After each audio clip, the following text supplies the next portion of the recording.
जय हिंद बच्चों। आज का हमारा बहुपद का छठा क्लास है, यानी कि पार्ट 6 है। आज के इस सेशन में हम लोग बहुपद के एक्सरसाइज 2.2 करने वाले हैं। तो चलिए हम लोग स्टार्ट करते हैं। देखिए, सबसे पहले हम जो बोर्ड पर लिख दिए हुए हैं प्रश्न को, ताकि आपको बेहतर तरीक़ा से सारे प्रश्न को एक टाइप करके समझा दें, और इसमें से जो प्रश्न थोड़ा सा आपको दिक्कत करेगा उसको हम बनाते हैं, ठीक है। और समझिए, सबसे पहले कि पहले हम लोग को क्वेश्चन बनाने से पहले हमको एक चीज़ पर ध्यान देना है। हम सबको एक चीज़ पर ध्यान देना है, उसे आप लोग सीखिए, ठीक है। देखिए, सबसे पहले इसको जो ऊपर लिखा रहता है उसको ध्यान से अगर पढ़ते हैं तो हमको ये पता चल जाएगा कि हमको करना क्या चीज़ है। और अगर उसको अच्छा से पढ़ लेते हैं और समझ में आ जाता है कि करना क्या है, क्वेश्चन के साथ जो है किस तरीक़ा से उसको मतलब बनाना है, ये पता चल जाएगा। देखिए, सबसे पहले निम्न द्विघात बहुपदों के कह रहा है कि जो नीचे है, निम्न में नीचे होता है, जो द्विघात बहुपद दे रखे हैं उनके शून्यक ज्ञात कीजिए। तो बताया गया है कि द्विघात बहुपद के 2 शून्यक होते हैं, एक अल्फा और एक बीटा, या फिर उसको एक्स भी मान सकते हैं। और शून्यकों तथा गुणांकों, शून्यक जो होता है और उनके गुणांक जो होते हैं, उनके बीच में जो संबंध होता है वह सत्य है, इसकी आप जांच कीजिए। सवाल हमारा यही है। अब इसमें डिफरेंट टाइप का जो है सवाल आपको दिख रहा होगा क्वेश्चन। तो सबसे पहले हम सबको एक जैसा बनाते हैं, उसको क्रम में सजाते हैं। तो द्विघात बहुपद को कैसे सजाते हैं, देखिए, सबसे पहले पहला प्रश्न को अगर देखते हैं तो इसमें देखेंगे कि x के पावर 2 है, चर के अधिकतम घात को पहले रखना है और उसके बाद उसको घटते क्रम में रख देना है।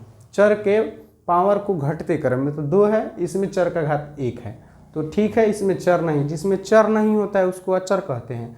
पूछा जाएगा कि x का गुणांक, जिस देखिए ये गुणांक कह रहा है ना, तो x का गुणांक कितना हो जाएगा, तो 2। x स्क्वायर का x का गुणांक कितना हो जाएगा, तो -2 बताना है, ठीक है।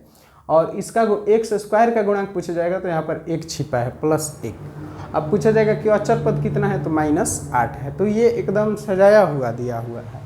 ये भी देखिए, इसमें x है, इसमें a से है। सबसे पहले हम आपको प्रश्न समझा रहे हैं ताकि आपको एक से हम 2 सवाल बनाए को हल करें, यहाँ पर सिखाएं आपको, तो आप जो भी बचा रहेगा इसमें सब आप बना सकते हैं अपने से। 4s स्क्वायर -4s, जैसे उसमें x था चर, इसमें s चर है, ये भी मतलब एक क्रम में सजा करके ही दे रखा है। यहाँ पर s के पावर 2 है, यहाँ पर s के पावर 1 है, ये अचर पद हो गया, ठीक है। ये देखो, इसमें थोड़ा सा डाउट है, ये सजाया नहीं है, तो इसको हम लोग सजाएंगे। ये है 6x स्क्वायर -3 -7x, तो इसमें डाउट नहीं बोलना चाहिए था। देखो, 6 स्क्वायर कहने का मतलब इसमें x का पावर 2 है, फिर अचर पद लिख दिया, फिर x के पावर, तो ये घटते क्रम में नहीं है। चर के पावर को घटते क्रम में सजा कर लिखना है। तो इसको पहले सजा लेते हैं, तो हो जाएगा 6x स्क्वायर। देखो, ये वाला 7x लिखना था, लेकिन इसके पहले चिन्ह के साथ लिखना है, तो -7x और -3। अब ये तीनों सवाल एक जैसा, ये भी और तीनों एक जैसा हो गया। इसमें कहेंगे कि सर इसमें तो 2 गो पद है, तो क्या करते हैं, अपने से एगो 0 जोड़ सकते हैं, 0 जोड़ जा सकता है। u स्क्वायर, अब देखिए u इसमें चर हो गया, u इसमें u हो गया, 2 का पावर, इसमें u का पावर 2 है, इसमें u का पावर 1 है, ठीक है। अब इसमें अचर पद कितना हो गया, तो 0 हो गया। टी स्क्वायर -15, तो इसको कैसे लिखेंगे, इसमें तो 2 भी पद है, तो टी स्क्वायर अगर उस तरीक़ा से लिखना होता तो टी स्क्वायर -0t और -15 ऐसे लिख सकते हैं।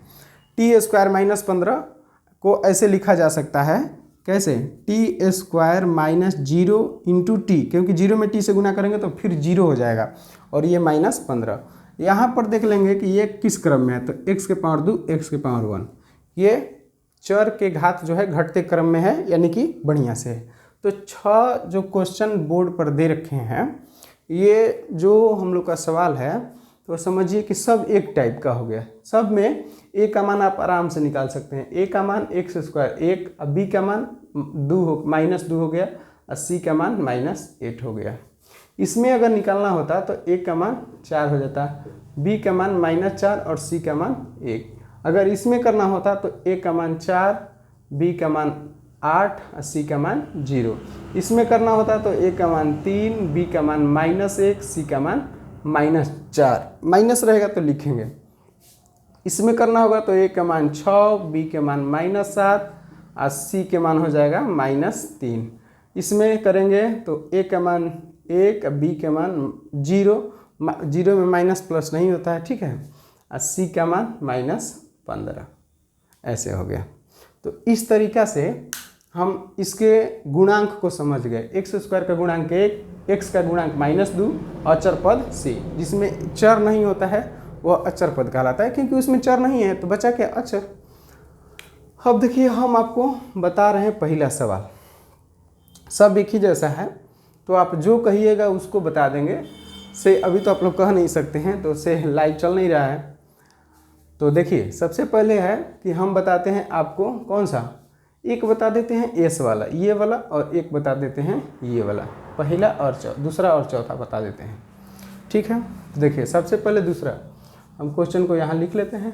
4s square -4s + 1। इसको सबसे पहले शून्य ज्ञात करते हैं। तो शून्य कभी ज्ञात करेंगे हम लोग गुणनखंड विधि से, ठीक है। तो यहाँ पर लिख देंगे गुणनखंड विधि से हल। गुणनखंड अगर लिख दे रहे हैं, देखिए बनाते तो सब लोग हैं।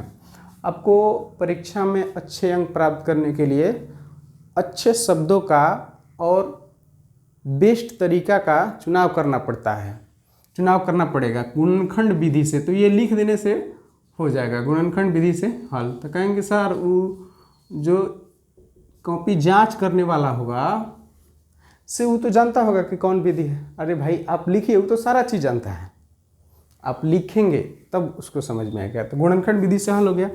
अब इसको हम करते हैं। तो फिर इसको देखिए 4s स्क्वायर सजा रखें, तो पहला को यहाँ अचर पद को यहाँ पर कर देंगे, ठीक है। इसके बराबर में हम ले लेंगे शून्य ले लेते हैं, ठीक है, शून्य ले लेते हैं हल करने के लिए। तो 4 स्क्वायर इसमें गुना करना है, तो 4s स्क्वायर में चिन्ह के साथ, यहाँ भी प्लस है, प्लस में प्लस ले गुना करेंगे तो प्लस, 4 में 1 से गुना करेंगे तो 4, s स्क्वायर है तो s स्क्वायर, यानी कि गुना करके इतना आना चाहिए। -4s को ऐसे दो भागों में तोड़ना है, ऐसे दो भागों में उसे तोड़ना है कि जिससे 4s स्क्वायर आ जाए और -4s का 4s ही रहे। तो ऐसा देखिए, तो -2s और -2s ऐसे कर देते हैं, तो हम लोग का काम जो है वह थोड़ा सा आसान हो जाएगा। देखो -2s और -2s इन दोनों में गुना करने पर इतना आना चाहिए। तो -2s और गुना -2s, माइनस में गुना होगा तो प्लस, ठीक है। और यहाँ पर जब गणित में दो चिन्ह एक जगह होगा तो कोष्ठ का इस्तेमाल कर देना है, ठीक है। तो यहाँ पर प्लस माइनस गुना माइनस क्या होगा, प्लस 2 दूनी 4। आप घात में जो पावर अगर चर एक ही जैसा होगा तो उसका जितना पावर होगा घात होगा उसको ऐड कर देंगे, ठीक है। गुना में 1 और 1 कितना हो जाएगा, तो 2 आ गया। अच्छा, इसको अगर जोड़ेंगे -2s और -2s, यानी कि -2s और -2s कितना हो जाएगा, -4s, यानी कि -4 को हम लोग आराम से इसे लिख सकते हैं। गुना करने पर इतना आना चाहिए।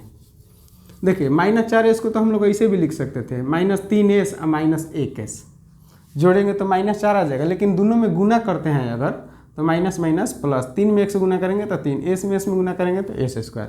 लेकिन लाना हम लोग को कितना था, इतना थोड़े नहीं लाना था, इतना लाना था। ये वाला कहाँ से आ रहा है, तो फर्स्ट और ये वाला दोनों को गुना करने पर उतना आना चाहिए, ठीक है। अब देखते हैं, अब चलिए ये हम लोग का काम हो गया। गुणनखंड विधि में मेन यही समझना है, ठीक है। अब देखिए हम लोग को क्या करना है कि 2 को बांट लेना है, ठीक है, यहाँ से चिन्ह के साथ। तो ये वाला, अब इनमें कॉमन देखना है। कॉमन मतलब दोनों में क्या चीज़ कॉमन है। कॉमन है इसमें 2 के टेबल में दोनों हैं, तो 2 और s, इसमें 2 s है, इसमें 1 है, तो 1 s बाहर कर लेंगे। 2 दूनी 4 और 1 s हो जाएगा, माइनस यहाँ पर 2s है तो निकाल लेंगे। गुना करने पर फिर हमारा उतना आ जाना चाहिए, ठीक है। अब इन दोनों में क्या कॉमन है, तो -2 नहीं 1 कॉमन है केवल, ठीक है। जो कुछ भी कॉमन ना रहेगा तो 1 निकाल लेना, और जो यहाँ पर चिन्ह रहेगा वही निकालना। तो माइनस है तो -1। अब देखो -1 निकाल रहे हैं तो 1 के पढ़ा 2 बार पढ़ेंगे तब ना 2 आएगा, तो 2 माइनस निकाल दिए हैं तो प्लस बचेगा, इसकी जगह पर एस। और यहाँ पर अगर प्लस में से माइनस कॉमन निकालते हैं तो माइनस बचता है बराबर 0। अब सुन लो बात, अब ये ध्यान रखना है कि ये वाला दोनों एक दिशा आना चाहिए। अगर ये दोनों एक दिशा आता है तो इसको एक जगह कर देंगे 2s - 1, और जो बाहर में है कोष्ठ के बाहर जो रहेगा उसको एगो में ले लेंगे 2s - 1, ऐसे करके बराबर में क्या हो गया 0। अब ऐसे सोचो कि 2s - ये दोनों के बीच में गुना है, अगर ये वाला इधर जाएगा तो 0 बटा हो जाएगा, और 0 में कितनों से भागा देंगे तो वह 0 आता है। तो इसको ऐसे अलग अलग किया जा सकता है, 2s - 1 बराबर 0 और 2s - 1 बराबर 0। तो ये 2s बराबर हो जाएगा 1, इस तरफ भी 2s बराबर 1, तो s बराबर हो जाएगा 1/2, इधर भी s बराबर हो जाएगा 1/2। हम लोग या करके ऐसे लिखते चले जाएंगे, या करके, ठीक है, या। अब देखो तो एगो s का मान 1/2 आ गया, दूसरा भी s जो है उसमें भी 1/2 ही आया है, तो इसको मान सकते हैं अल्फ़ा का मान 1/2 और बीटा का मान 1/2। कहेंगे ना सर हम इसको अल्फ़ा मानेंगे, मानिए भाई कोई दिक्कत नहीं है, इसको भी मान जा सकता है, इसको भी माना जा सकता है, कोई दिक्कत नहीं है। लेकिन ये वाला हो गया, ये तो गुणनखंड है, इसके शून्यक निकाल लिए, ये हमारा आंसर हो गया। लेकिन अब कह रहा है कि इसके सत्याता की जाँच करिए, ठीक है, इसके सत्याता की जाँच करिए। तो हम लोग क्या करते हैं, इसके सत्याता की जांच करते हैं। कैसे करेंगे भाई, तो पहला था शून्यकों का हम सिखाए हैं, फिर से बोर्ड पे देखिए ना, आप लोग ध्यान रखिए, शून्यकों का योगफल, शून्यकों का योगफल, शून्यकों का योगफल, ठीक है। योगफल में क्या बताए थे, alpha plus beta equal to बताए थे -b/a, -b/a। तो आपको एक बात बताते हैं, से देख लीजिए। सबसे पहले हमको इसमें ABC का मान निकालना पड़ेगा, तो A का मान बता दीजिए कितना दे रखा है, s² के जो पहले होगा वो A का मान है तो 4 दे रखा है। B का मान कितना दे रखा है, तो s के पहले क्या है -4 है, ठीक है। ये वाला तो उधर भी लिखे हैं, ठीक है ना, हम ये बता रहे हैं, ठीक है। और अचर पद को C कहते हैं, तो उसका मान 1 दे रखा है। तो अल्फ़ा प्लस बीटा बराबर कितना हो गया -b/a। चलो यहाँ से यहाँ आ जाते हैं हम लोग। देखो LHS में क्या करना है कि दोनों को जोड़ना है, अल्फ़ा प्लस बीटा को। तो अल्फ़ा का मान 1/2 है और बीटा का मान 1/2, तो एक बार LHS ले लेते हैं। LHS में क्या था, अल्फ़ा प्लस बीटा, यानी कि 1/2 और प्लस 1/2, दोनों को जोड़िएगा तो 2 और 1 + 1 आ जाएगा 2/2, कटा देंगे तो कितना आ जाएगा 1 आ जाएगा, ठीक है। तो जोड़ तो आता है ना। अब देखिए RHS में क्या दे रखा है, RHS में दे रखा है क्या -b/a, तो -b/a। बताओ -b का मान कितना दे रखा है, b का मान दे रखा है कितना भाई, देखो यहाँ पर पहले से एगो माइनस है, एगो माइनस दे रखा है -4 बटा में a का मान कितना दे रखा है 4 दे रखा है, तो माइनस माइनस प्लस 4/4, दोनों कटा देंगे तो कितना आ गया 1 आ गया। बताओ LHS बराबर RHS आ गया कि नहीं, LHS बराबर RHS। तो एगो हम लोग जाँच कर दिए, तो एगो जाँच हो गई, ठीक। इसको मान लेते हैं हम, ये जो पहला जांच किए हैं 21 1 हो गया। अब हम लोग को जांच करना है कौन सा, शून्यकों का गुणनफल, शून्यकों का गुणनफल, शून्यकों का गुणनफल। अब देख लो शून्यकों का गुणनफल में क्या होता है। शून्यकों के गुणनफल में हम लोग देखेंगे तो होता है अल्फ़ा इंटू बीटा बराबर c/a, अल्फ़ा इंटू बीटा बराबर c/a। तो बताओ अल्फ़ा का मान कितना है बाबू, इसमें ले लेंगे LHS कितना, अल्फ़ा इंटू बीटा, अल्फ़ा का मान 1/2 और गुना, ये LHS बोलते हैं, इसको RHS, लेफ्ट हैंड साइड, ठीक है, यानी कि बायां पक्ष, और एक हो जाता है दायां पक्ष। और कितना दे रखा है 1/2, दोनों गुना कर दिए तो आ गया 1/4। RHS अगर इसका लेते हैं तो दे रखा है कितना c/a, c का मान बताओ, c का मान 1 है और a का मान कितना है 4 है, तो आ गया कि नहीं, दोनों ये दोनों बराबर आ गया, तो इसलिए लिख सकते हैं LHS बराबर RHS, और लास्ट में नीचे लिख देंगे प्रूव्ड, माने सिद्ध किया गया, यानी कि सत्यता जो जांच करना था वो लोग हम जांच कर दिए से गुणनखंड। इसको देखो, इसको बोलते हैं गुणांक, ठीक है। और ये शून्यक, अल्फा बीटा जो है ये शून्यक है और वह गुणांक है। तो शून्यक और गुणांकों के बीच में संबंध, शून्यक और गुणांकों के बीच में क्या ज्ञात करना था, हम लोग को संबंध की जांच करना था। संबंध मैंने दोनों को मिला करके जो फार्मूला बनता है उसको संबंध या रिलेशन कहते हैं। तो दोनों में रिलेशन ये होता है alpha plus beta minus b बटा ए। एक और ही होता है अंतर, ठीक है। लेकिन अंतर कहेगा ना तब बताना है, ठीक है। वो एक्स्ट्रा बताया गया है, ठीक है। वो आगे आपको 11th क्लास या 12th क्लास में मिलेगा। तो इसलिए आप लोग अभी ध्यान रखेंगे कि दो, एक जांच करना है शून्यकों का गुणनफल योगफल और एक ज्ञात करना है शून्यकों का गुणनफल। इस सत्यता की जांच कर दी गई है। तो चलिए इसको आप लोग लिख लेंगे, ठीक है। अब चलिए ये वाला सवाल हो गया। अब आपको ये वाला बता देते हैं, नहीं तो ये वाला कहिएगा तो ये वाला, ये वाला कहिएगा तो ये वाला। हमारे ख्याल से इसको समझ लेते हैं तो वो वाला भी हो जाएगा काम।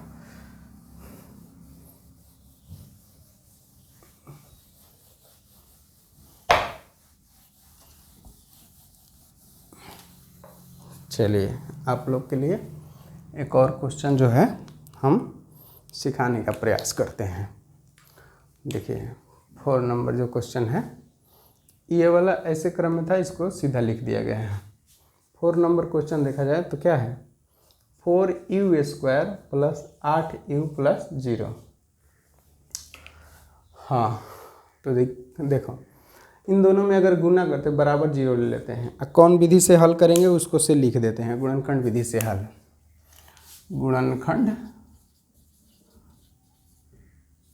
गुणनखंड विधि से हल, ठीक है। गुणनखंड विधि से हल। अगर इसमें गुना करते हैं तो 0 आ जाएगा। बात समझ में आ रहा है।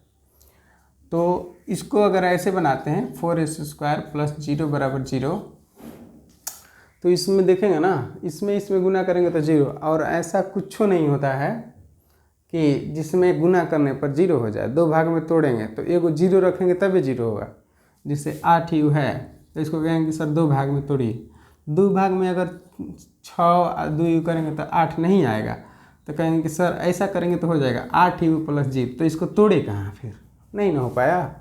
तो इसलिए हम लोग क्या करेंगे, केवल बढ़ेगा, केवल झमेला बढ़ेगा। 8u प्लस 0 करेंगे तभी 0 आएगा। इन दोनों को गुना करेंगे तो 0 आ जाएगा। 8u व 0 करेंगे तो फिर इतना आ जाएगा। तो अब देखेंगे कि इसमें तो 0 हो ही गया, तो फिर तो 0 को हटा देंगे तो फिर तो हमारा उहे पद हो गया। बात समझ में आ रहा है। तो कहने का मतलब है कि जब बहुपद में केवल 2 पद हो, ठीक है, कोई भी 2 पद हो, जैसे ये वाला भी आपका जो है 5वां जो है क्वेश्चन, ये भी और वह भी दोनों एक जैसा है। तो t² 4u² plus 8u plus 0, उसके लिए एक चीज़ करना होगा हमको। a का मान 4, b का मान 8 और c का मान 0। ये किसके लिए हम 0 लिखे थे तो अब समझ में आ जाएगा। c का मान आपको बेहतर तरीक़ा से समझ में आ जाए तो c का मान 0 हो गया। अब देखिए इसको कर दिए तो हो गया 0। बात समझिए। इन दोनों में कॉमन क्या है, जब 2 को रहता है तो डायरेक्ट कॉमन निकालेंगे। अब कॉमन नहीं निकलेगा तो अगर दोनों में चर होगा तो कॉमन निकालेंगे, चर नहीं होगा तो एक को उधर भेज देंगे। जैसे इसमें है t² माइनस 15 है, तो इसको हम लोग कर देंगे t² माइनस 0। इसमें तो कॉमन नहीं निकलेगा, एक बार तो इसको सजा देंगे पहले, t² माइनस 0t माइनस 15 बराबर 0। लेकिन जब इसको हल करेंगे गुणनखंड विधि लिख करके हल करेंगे तो t² माइनस 15 बराबर 0। जब इसमें देख लेंगे इसमें कॉमन नहीं निकलेगा, दोनों में कॉमन कहाँ है, एक जैसा कुछ नहीं है ना। तो क्या करेंगे t² आप इधर को इधर भेज देंगे तो क्या हो जाएगा 15, और t का मान कितना हो जाएगा तो उधर प्लस माइनस √15 हो जाएगा। तो एगो t का मान आ गया प्लस √15, एगो t का मान आ गया माइनस √15। ऐसे ही करके बनाना है। तो एगो अल्फ़ा हो गया, एगो क्या हो गया बीटा हो गया, ठीक है। और उसके बाद आप लोग को सत्यता की जांच कर देना है। और इसमें a का मान कितना लेंगे तो a का मान 1 होगा, b का मान 0 हो जाएगा और c का मान माइनस 15 हो जाएगा। ये जो 0 ले रहे हैं ना, ये गुणांक लिखने के लिए, abc का मान ज्ञात करने के लिए। तो चलिए इतना से समझ में आ गया होगा कि करना क्या है। आप लोग सत्याता की जांच कर लीजिएगा। अब देखिए इसको हम बारीकी से बनाते हैं स्टेप बाय। इन दोनों में कॉमन लेते हैं तो हो जाएगा 4u कॉमन, तो यहाँ बचेगा क्या, u कॉमन, u बचेगा और यहाँ पर बचेगा 4 दूनी 8। u दोनों में से एक को बाहर निकल गए तो यहाँ से u निकाले तो नहीं बचेगा, यहाँ से u निकालेगा तो एगो बचेगा। 4 कॉमन निकाले हैं तो यहाँ 4 में है, 4 दूनी 8 हो गया। अब देखेंगे तो ये 4u बराबर एगो 0 हो जाएगा या एगो हो जाएगा u प्लस 2 बराबर 0। तो इधर देखेंगे तो u बराबर क्या हो जाएगा, 0 में 4 से भागा देंगे तो u का मान 0 आ गया। इसमें u बराबर देखेंगे तो -2, तो अल्फ़ा का मान 0 आ गया, अतः अल्फ़ा का मान 0 और बीटा का मान आ गया -2। ठीक है, अब लिखेंगे सत्याता की जांच। क्या क्या, शून्यकों तथा, उसमें छूट गया था पहला वाला में, लिखेंगे शून्यकों तथा, यहाँ पर हिंदी में लिख देंगे शून्यकों तथा गुणांकों के बीच संबंध सत्याता की जांच। संबंध सत्याता की जांच। आपको हर एक चीज़ पर ध्यान देना पड़ेगा। अच्छे अंक प्राप्त करने के लिए आपको छोटा छोटा बात पर ध्यान देना पड़ेगा। संबंध सत्याता की जांच। अब पहला लिखेंगे शून्यकों का योगफल। शून्यकों का योगफल, ठीक है, शून्यकों का योगफल अल्फ़ा प्लस बीटा बराबर -b/a। हम लोग यहाँ से करेंगे, जिसको ले आते हैं यहाँ पर देखते हैं। देखिए सबसे पहले LHS कर लेते हैं। तो LHS अल्फ़ा प्लस बीटा का मान, अल्फ़ा का मान कितना दे रखा है, आया 0 आया है, 0 + 2 बराबर 2। एक मिनट, -2 आया था यहाँ पर, प्लस माइनस, तो प्लस माइनस क्या हो जाएगा, -2। समझ में आ रहा होगा। RHS का मान कितना आ रहा है इसे, RHS का मान आ रहा है कितना देख लीजिए, ये -b/, तो माइनस, अब b का मान कितना है इसे, b का मान यहाँ से देख लेंगे 8 है, अब बटा में कितना हो जाएगा एक का मान 4 दे रखा है, तो कटा देंगे तो 2 बार में तो आ जाएगा माइनस, दोनों बराबर आ गया से लिख देंगे, इसलिए LHS बराबर RHS। अब सुनिए, अब दूसरा बचा है शून्यकों का गुणनफल। शून्यकों का गुणनफल, शून्यकों का गुणनफल से देखना है। शून्यकों के गुणनफल में हम लोग एक चीज़ ध्यान रखेंगे, क्या है, अल्फ़ा इंटू बीटा बराबर क्या होता है c/a। ज़्यादा उस तरीक़ा से वो बेहतर तरीका है, ठीक है, नहीं तो यहाँ भी हम लोग इधर गुना कर देते, उधर वाला उधर लिख देते हैं, बराबर कर देते, ठीक है, लेकिन अच्छा नहीं लगता है। LHS बराबर अल्फ़ा का मान कितना दे रखा है, 0 में -2 से गुना करेंगे तो 0 आ गया। RHS निकाल लेते हैं तो c/a, तो c का मान कितना दे रखा है, c का मान 0 है, a का मान कितना दे रखा है, तो 4 दे रखा है, 0 में 4 से भागा देंगे तो 0, इसलिए आ गया LHS बराबर RHS। अब हम लोग का देखेंगे, ये दोनों बराबर आ गया था और ये दोनों बराबर आ गया था।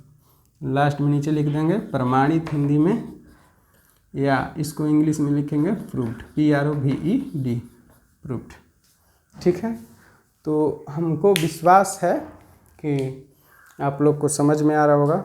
और एक बात कहेंगे बच्चों, कि जो पूरा वीडियो देख रहे हैं वो लोग एक बार कमेंट में अपना नाम लिख दो, ताकि हमको भी तो पता चले कि कितने ऐसे बच्चे हैं जो कम से कम मेरे वीडियो को तो देख रहे हैं, और ताकि हम उन्हीं को ध्यान में रख करके वीडियो बनाएं, ठीक है।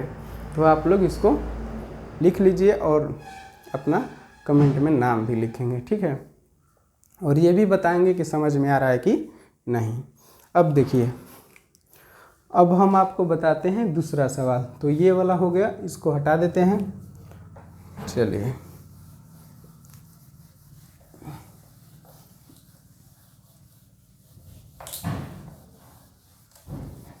इसको हटा दिए। अब देखिए, ऊपर वाला का भी काम तो नहीं रहा। ये आपको जो हम नहीं बनाए हैं, जो हल यहाँ पर नहीं किया गया, उसको आप लोग उसको वर्क समझ करके बनाना है इसे। आप लोगों को। तो ये वाला देखिए हो गया, इसको हटा देते हैं। चलिए हटा दिए।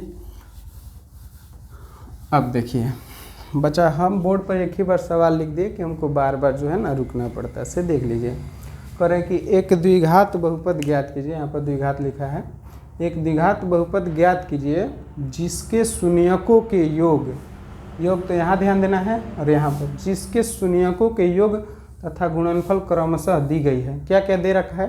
तो शून्यकों का योग दे रखा है, योग। अरे भाई योग कह रहा है, और एक क्या कह रहे हैं? गुणनफल। ये तो गजब हो गया।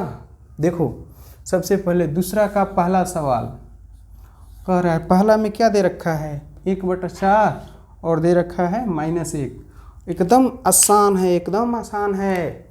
देखो कह रहा है कि ये क्या दे रखा है और ये क्या दे, क्रमशः दिया है। इधर उधर नहीं करना है कि इसको पहले लिख देंगे इसको बाद में, नहीं नहीं नहीं नहीं।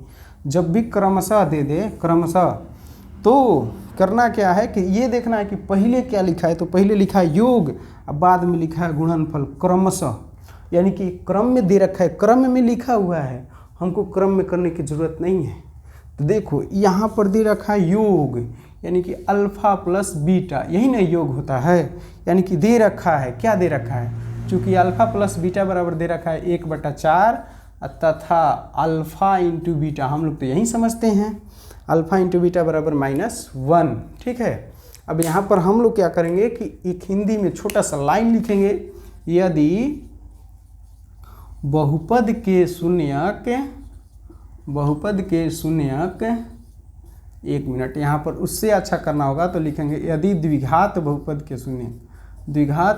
के शून्यक अल्फ़ा तथा बीटा हो, तो एक फॉर्मूला लिखवाए थे द्विघात के लिए, x² minus alpha plus beta into x plus alpha into beta. यही तो लिखवाए थे, याद आ रहा है? लिखवाए थे x² minus alpha plus beta into x plus alpha into beta. तो ये क्या है? बराबर में 0 ले सकते हैं। ठीक है, x², अरे भाई यहाँ x² रहेगा माइनस, अब देखो दे रखा है अल्फ़ा प्लस बीटा, इसको कहते हैं शून्यकों का योग। कितना दे रखा है? 1/4 इंटू एक्स, अब प्लस अल्फ़ा इंटू बीटा का मान कितना दे रखा है? तो -1 बराबर 0 दे रखा है।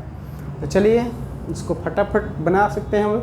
x² यहाँ पर माइनस हो जाएगा, -1/4 एक्स, अब प्लस -1 बराबर 0। देखो ध्यान से, देखो अगर आ जाएगा कोई भी पद जो है उसमें भिन्न के रूप में हो जाएगा, कोई भी पद भिन्न के रूप में हो जाएगा तो उसको भिन्न से हम लोग हटा सकते हैं, यही आंसर हो जाएगा। नहीं तो देख सकते हैं आगे भी इसको किया जा सकता है। कैसे? तो सब इस सब को पहले एलसीएम निकाल देंगे, ले लेंगे, भिन्न के रूप में कर देंगे, तो 1 हो गया, 1 4, 1 का एलसीएम 4। ठीक है, यहाँ पर या नहीं छोड़ना है, या हो तो इतना बराबर, फिर यहाँ लिखेंगे या, और यहाँ पर या। चलिए देखो या कब लिखेंगे भाई? तो जब भी बीच में बराबर आ जाएगा तो उधर या लिखना है। ठीक है, एक के बाद दूसरा का लाइन में ठीक है, 1 4, 1 का एलसीएम 4, और यहाँ पर 1 से 4 x² हो जाएगा, और माइनस यहाँ पर 1x, 1 लिख भी सकते हैं, छोड़ भी सकते हैं, कोई दिक्कत नहीं है। 1 में 4 से गुना करेंगे तो 4 यहाँ पर 0 है। अब देखो तिरछा तिरछी, 0 के बटन में भी 1 तिरछा तिरछी गुना करेंगे तो आ जाएगा या 4x² माइनस x माइनस 4 बराबर 0। इसलिए यहाँ पर लिख दो लास्ट लाइन में, इसलिए लिख सकते हैं, कोई परेशानी नहीं। देखो कितना आराम से, या तो ये आंसर दे रखा होगा, नहीं तो ये आंसर दे रखा होगा, तो कोई दिक्कत नहीं है। आंसर से परेशान नहीं होना है, से हम लोग को प्रोसेस सीखना है। ठीक है, तो ये वाला समझ में आ रहा होगा। चलिए हम एक बताते हैं, एक और, ये वाला दूसरा, इसमें रूट है या बाटा में हो, बाटा तो इसमें भी था, भिन्न के रूप में तो ये भी था। तो भिन्न के रूप वाला में करना क्या है? एलसीएम निकाल करके उसको 0 लेकर के तिर्यक गुणा कर लेना है। से अब देखिए एक बता देते हैं रूट वाला में भी कोई खास नहीं है, सीधा सिंपल बात है। दूसरा है रूट 2 दे रखा है और 1/3। तो हम लोग क्या करते हैं कि दे रखा है, क्या दे रखा है? अल्फ़ा प्लस बीटा बराबर दे रखा है √2, अल्फ़ा इंटू बीटा बराबर दे रहा है 1/2। पहलका को जोड़ ये वाला समझ में, दूसरा को ये वाला, क्योंकि क्रमशः लिखा हुआ है। तो फिर लिखेंगे यदि द्विघात बहुपद के शून्यक क्या हो, अल्फा तथा बीटा हो तो इसलिए क्या हो जाएगा, x square minus alpha plus beta into x plus alpha into beta equal to 0। 0 थोड़ा सा अंडा लिखा होता है, ठीक है। एक्स स्क्वायर या माइनस अल्फ़ा प्लस बीटा का मान √2 into x plus alpha into 1/3 बराबर 0। क्या करेंगे एक्स स्क्वायर माइनस ये तो √2x प्लस 1/3 बराबर 0। एलसीएम ले लेंगे सबका, करना कुछ भी नहीं है, 1 3 का LCM 3x square minus √2x, यहाँ पर हो जाएगा क्या 3 एलसीएम तो निकलने आता है प्लस 1 बराबर 0। यहाँ देखेंगे तो क्या हो जाएगा, तिरछा तिरछी गुना करेंगे तो हो जाएगा 3x square minus 3√2x plus 1 बराबर 0। आ रहा होगा समझ में बाबू, एकदम आएगा समझ में। देखो इसमें क्या है, 0 है, तो जब अल्फ़ा प्लस बीटा की जगह पर 0 में x ले गुना करेंगे तो 0 आ जाएगा। तो इसमें इसका आंसर हो जाएगा एक्स स्क्वायर प्लस √5 आएगा। बस इतना ही आएगा, आप लोग कर लेंगे, ठीक है, हो जाएगा, हो जाना चाहिए। अब देखिए ये आप लोग को अपने कॉपी पर अच्छे से बना लेना है।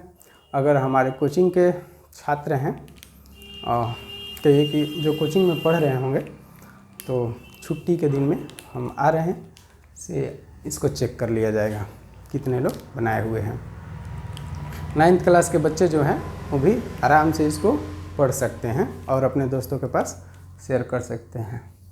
तो चलिए मिलते हैं नेक्स्ट वीडियो में। सभी बच्चे जो भी वीडियो देख रहे हैं वो लोग मन लगा करके खूब बढ़िया से पढ़िए, और जहाँ प्रॉब्लम होगा, जिस चैप्टर में physics, chemistry, math, bio 4 subject में अगर आपको कहीं भी प्रॉब्लम हो तो बेफिक्र होकर कहिएगा कि सर इस चैप्टर का वीडियो बना दीजिए, हम बिल्कुल बनाएंगे, ठीक है।